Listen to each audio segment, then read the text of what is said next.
Assim que a gente entra em Bento Gonçalves, a gente já sente a presença e a tradição italiana.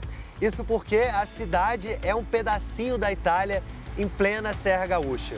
Bento Gonçalves também é a capital nacional do vinho e guarda com muito carinho toda a tradição dos imigrantes italianos que chegaram aqui há mais de 100 anos.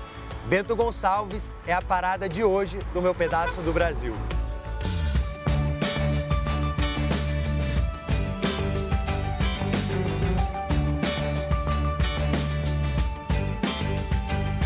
Já faz mais de um século que os primeiros imigrantes italianos pisaram aqui em Bento Gonçalves e junto com eles, claro, trouxeram a gastronomia, trouxeram a cultura, trouxeram os vinhos. O Museu do Imigrante é um ótimo local para você conhecer um pouco mais da história dessas famílias que abandonaram a sua terra natal em busca de uma vida melhor.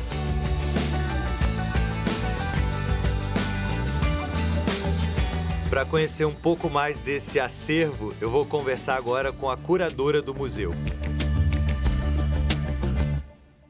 O museu ele tem muita história, Bruno, e ele é um espaço muito importante dentro do município. Primeiro porque ele é o único espaço público de memória da cidade, né? Então é um museu municipal. E é do tipo histórico, então, onde a gente procura trazer um pouco da ambiência, ou seja, fazer com que o visitante se sinta pouco naquele passado, né? Lá do final do século XIX, enfim, como essas pessoas viviam naquele período, início do século XX principalmente. O museu, ele tem 8 salas, né? Então, cada sala é uma sala temática. Como é que a gente começa, então, a introduzir o visitante nessa imersão histórica, né? A primeira coisa que a gente costuma ressaltar é a própria história do prédio.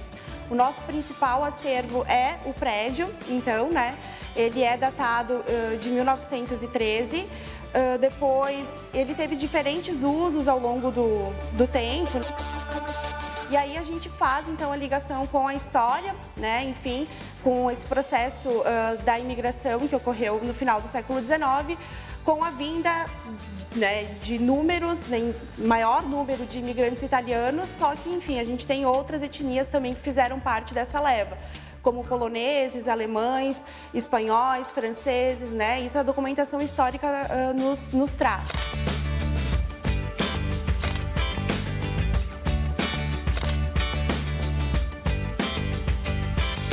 E o museu, ele é um museu de ambiência, então esses objetos que o visitante vai conhecer se remetem ao cotidiano dessas pessoas.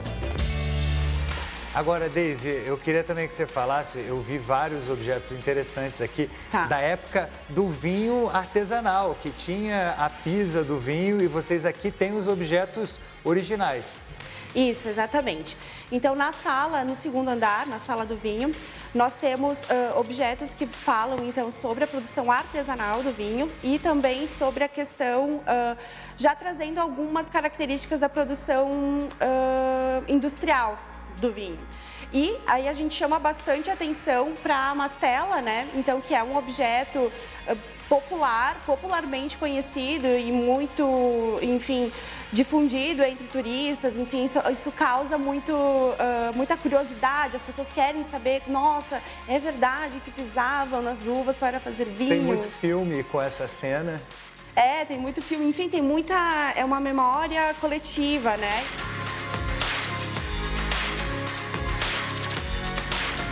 Agora a gente está aqui com a Ângela, ela é descendente de italianos, historiadora, trabalha aqui no museu, sabe bastante sobre a história da imigração, né, Ângela? Mas eu queria saber de você, se você sente até hoje a força dessa tradição italiana aqui em Bento Gonçalves. Sim, Bruno, eu acho que é impossível não sentir essa presença na nossa cidade, né? Desde as festas tradicionais, como a Fenavinho, a Vindima, na comida, né, que é tão marcante aqui na região. Nos vinhos. No vinho, a presença do vinho, que é uma cultura familiar já. Praticamente todo mundo conhece alguém que produz vinho em casa, ou então tem alguma família que produz algum tipo de alimento tradicional em casa. E também na presença aqui no Museu do Imigrante, né, que como eu trabalho aqui, eu vivencio isso todos os dias. E quando essa história da imigração italiana começa aqui em Bento Gonçalves? Bom, então, no ano de 1875 chegam as primeiras famílias aqui em Bento Gonçalves. Lá para o finalzinho do ano, perto do Natal, chegam as primeiras famílias. E elas vão se instalando aqui. Chegam primeiramente 40 famílias e depois esse número vai aumentando com as diversas levas que chegaram aqui. E essas famílias vão fazendo com que a cidade cresça e tornando Bento Gonçalves o que ela é hoje.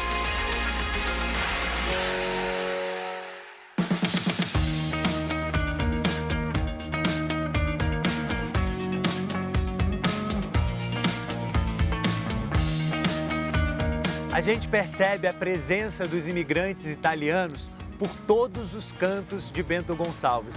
Aqui, mais uma homenagem, o Monumento aos Imigrantes, criado em 2005.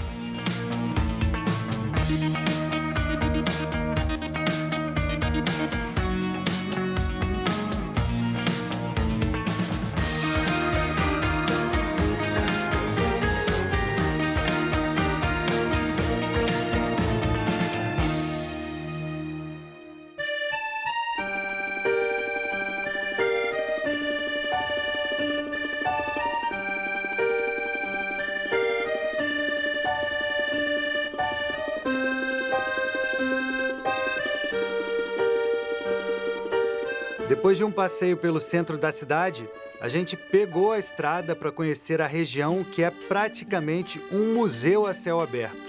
Essa área é conhecida pelas cantinas e pelas vinícolas familiares que ainda preservam a tradição dos imigrantes italianos.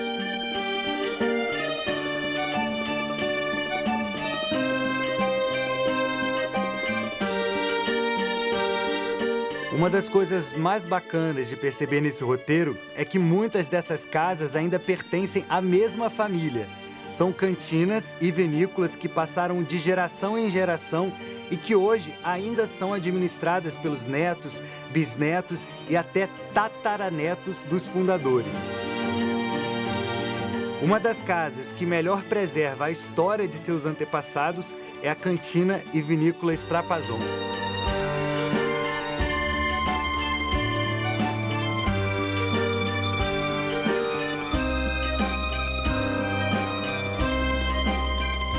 A casa passou por poucas mudanças desde a sua construção. O aspecto original é tão marcante que a gente consegue sentir um pouco de como era viver naquela época.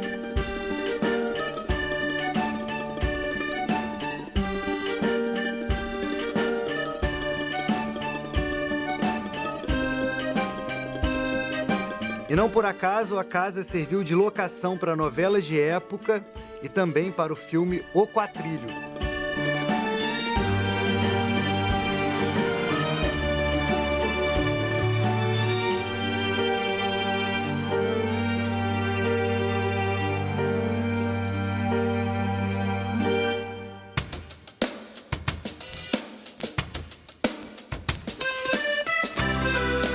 O passeio pela gastronomia italiana sem uma atração dedicada ao tomate seria uma injustiça com um dos principais ingredientes dessa cozinha. Alguém aí consegue imaginar a comida italiana sem tomate? Celebrar essa fruta é a proposta da Casa do Tomate. A casa oferece visita guiada pela plantação da fruta, com direito a aula sobre o cultivo e os diversos usos do ingrediente. E aqui na loja você pode levar para casa diversos produtos que eles criam a partir do tomate. Tem chocolate de tomate, licor de tomate, molho de tomate. Mas isso aqui eu nunca tinha visto, uma cerveja de tomate. Vamos ver se é bom. Nossa, uma delícia. Muito bom. Nunca achei que o tomate combinasse tanto com a cerveja.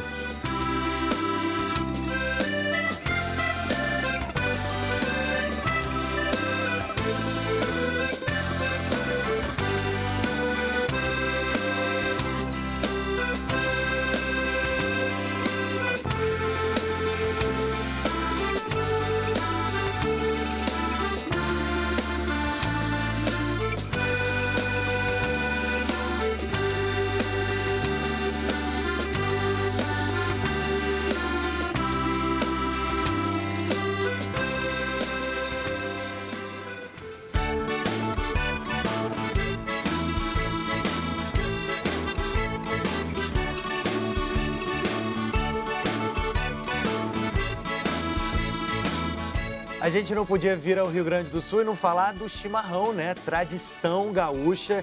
E aqui em Bento Gonçalves tem uma casa exclusiva dedicada à erva mate, no Caminho das Pedras. E a Paula é proprietária, né? Exatamente. E como toda gaúcha, adora um chimarrão. Tomo todo dia. Ô Paula, o chimarrão faz parte da cultura do gaúcho, né? Exatamente. O chimarrão ele faz parte da nossa aculturação. É uma tradição que começou com os nossos índios guaranis e quando os imigrantes italianos chegaram na nossa região, eles substituíram o café, porque nessa região, em função do frio, não tem.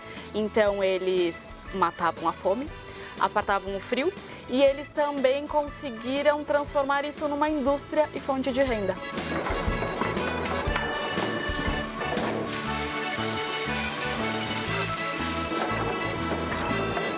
E o chimarrão também tem muitos benefícios, né, para a saúde. Exatamente, ele é muito semelhante ao chá verde nessa questão das propriedades. Ele é digestivo, diurético, combate o mau colesterol, antioxidante, inibe a fome, então ele auxilia também no emagrecimento e diversas outras já estudadas e comprovadas. Esquenta o corpo também no frio que faz aqui no Rio Grande durante o inverno. Exatamente, e tem cafeína, então ele ajuda a acelerar o metabolismo, dá uma acordada, né?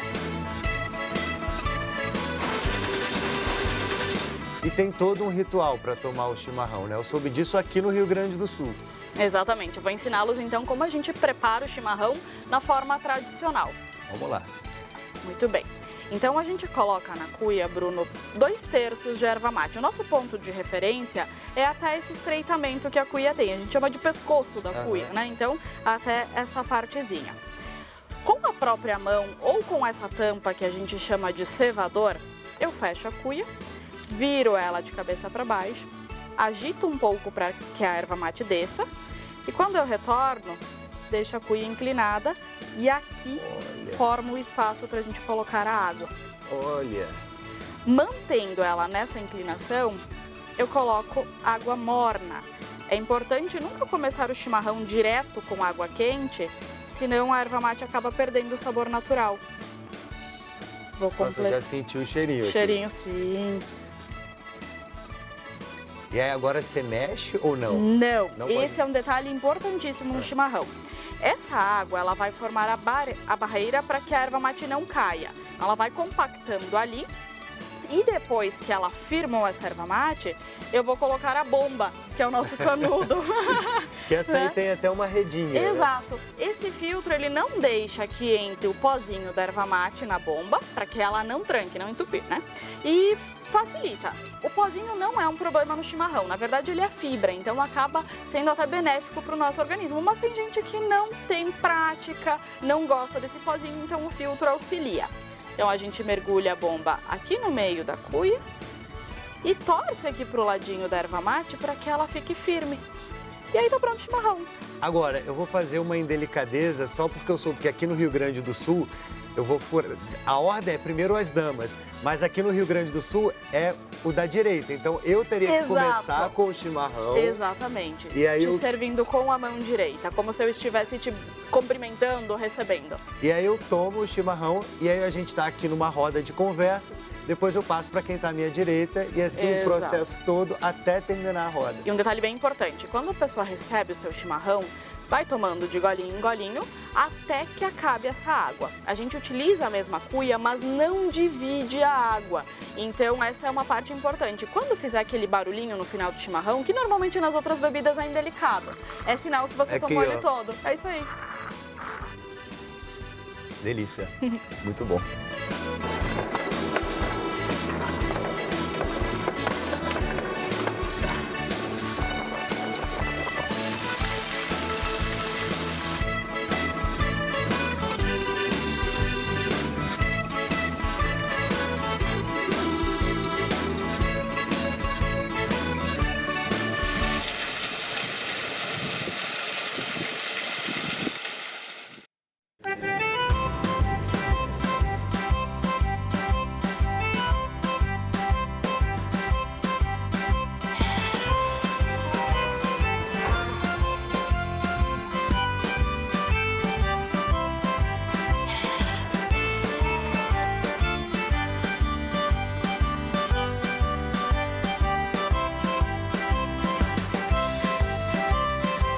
Gente, uma das principais atrações aqui de Bento Gonçalves é o Parque da Ovelha.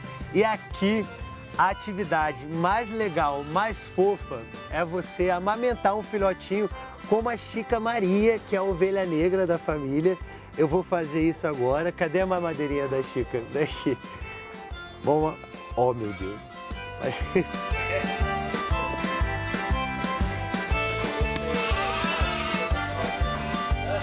E o Parque da Ovelha é uma atração imperdível para quem viaja com crianças.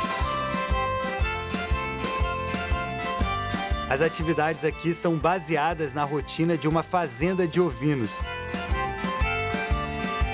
Além de alimentar os filhotes, o turista poderá acompanhar o pastoreio e o corte de pelos das ovelhas. Além delas, outra atração do parque são as aves de rapina.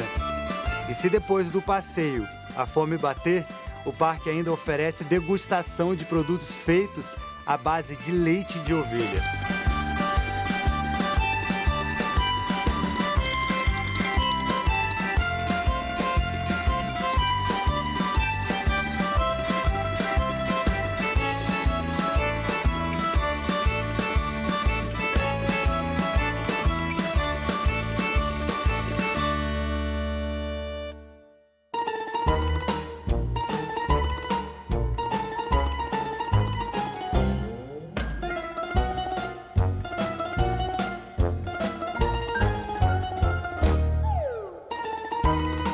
Bento Gonçalves é conhecida como a capital brasileira do vinho e é claro que a atividade é a parte mais importante do turismo aqui na região. Muita gente vem para cá no inverno para curtir o friozinho da Serra Gaúcha. A intenção é esquentar o corpo com uma boa taça de vinho. Já a nossa visita acontece em pleno verão, porque nessa época, que vai de janeiro a março, a cidade se dedica à vindima, que é a colheita da uva. O turista que vem para cá nesse período encontra a cidade em clima de festa. São shows, colheitas e apresentações folclóricas.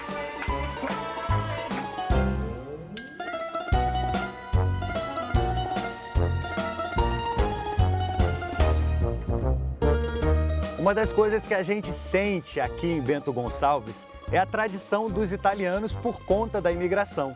E a gente vai conversar agora com o seu Ney Tomasi, da terceira geração de uma família de imigrantes.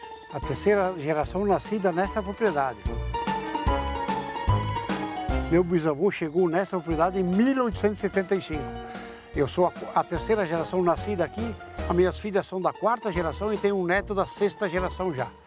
E, seu Ney, o seu passeio aqui na propriedade faz um sucesso entre os turistas, né? É, realmente porque não é simplesmente um passeio, a gente vai ter o resgate da colheita da uva, da pisa da uva, da vista dos pareirais, da fruta que está no pé. Então são várias atrações ao mesmo tempo junto com o passeio do Tuque. Isso deve ser muito interessante e, ao mesmo tempo, é uma forma de resgatar a história dos seus antepassados. Resgatando essa história, a gente consegue mostrar o que eles passaram na época, o que eu consegui viver no final da pisa. Eu, quando criança, com 6 a 7 anos, também tive que fazer esse trabalho da pisa da uva. Hoje, a gente vai mostrar essa história que aconteceu há quase 150 anos. Então, vamos reviver essa história. Realmente vamos ao Tuque com escada rolante. Ó, escada rolante. Ar-condicionado na descida e piloto automático também. Vocês vão ver tudo isso no caminho. Não, e tem também um pouch selfie. Exclusivo lançamento da família Tomasi. Ó, vamos fazer uma foto aqui. Se preciso, tem um zoom também. Estamos partindo a caminho da lavoura. Vamos para a lavoura.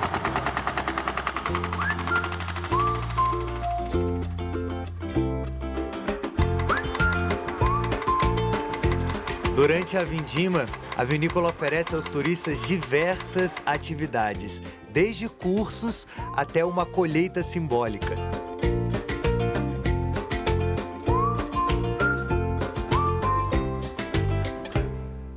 Agora a gente vai conhecer como era a colheita da uva antigamente, na época que a sua família chegou aqui em Bento Gonçalves, né, senhor Ney? Realmente a gente vai reviver essa história desse parar de uva Isabel, uma uva que é exclusiva para suco e vinho. Na época era só para vinho. E agora vamos usar vindima. Andiamo! Avante! Avante! Essa uva Isabel, ela é de qual país? É uma uva americana de um vinho, a gente produz um vinho que todo mundo consome. Aqui na nossa região, o vinho mais consumido, hoje não, hoje tem uma variedade muito grande, mas na época o vinho Isabel era um dos melhores vinhos a serem feitos. Aqui a gente tem um equipamento que era usado na vindima antigamente. E você vai ver, os italianos eram artesãos, porque eles só tinham a vime e preparavam esse bornal, que a gente chama de bornal, para a vindima. E a gente usava isso para colocar as uvas, ia vindimando, ó, ia colhendo, colocando no cestinho, aqui, ó, toda ela assim, ia colhendo, sempre com controle de qualidade do vinho, tirando as folhas. E tem alguma técnica na hora de puxar a uva do... Você vai ter que sempre tentar colocar o cacho para cima.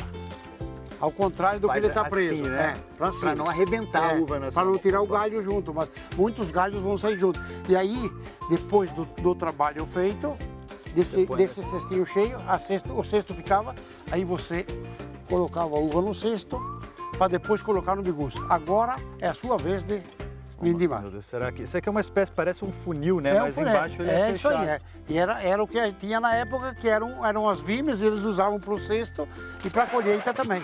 Não está dando Não, certo. pode botar. Primeira vez Não, também, mas né? O senhor tem quantos anos de 60 anos de pareira. Pois é, eu tenho a primeira vez, então está perdoado. Tá com perdão.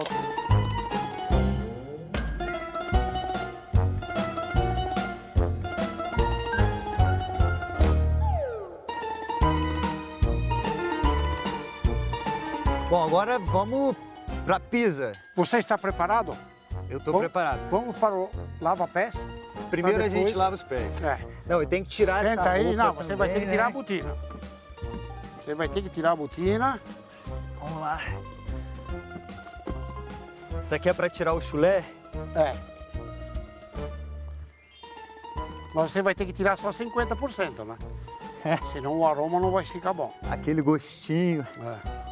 Realmente você vai ver, não era esse sistema que a gente usa aqui hoje, era bem próximo. Só que tinha uma grade de madeira aqui, né? Para poder separar o cacho, né?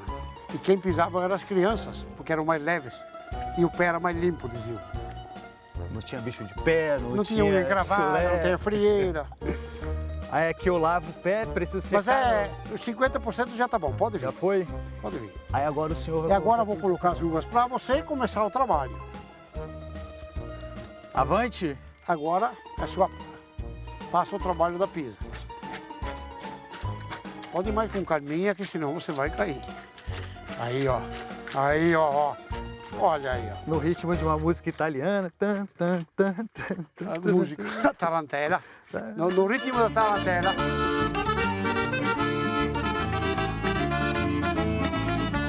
Agora, vou experimentar o resultado do meu trabalho, né? Se ficou bom, vamos ver.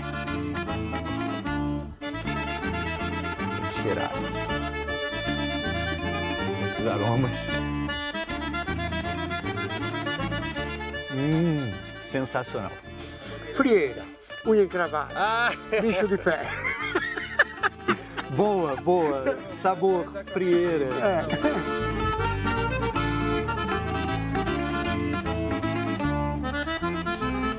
Gente, e olha como as vinhas estão carregadas. Seu Ney, essa época do ano é a época de colheita, né, aqui em Bento Gonçalves. Realmente essas uvas estão maduras, prontas para o preparo do vinho e do suco. E esse pessoal que está colhendo para isso. Essas uvas são transportadas até a vinícola para se transformarem em vinhos e sucos da melhor qualidade.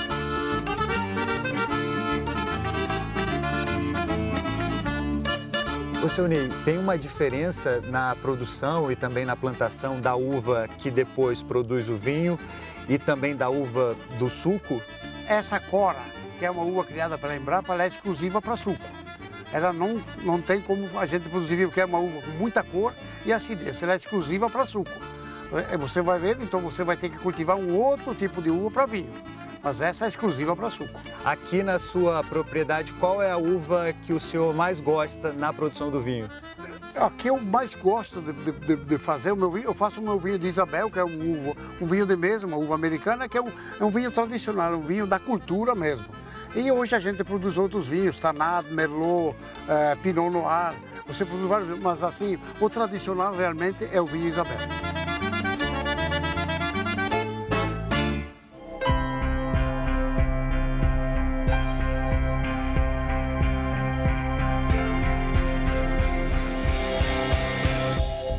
E chegou a hora da gente conhecer a parte mais radical da viagem.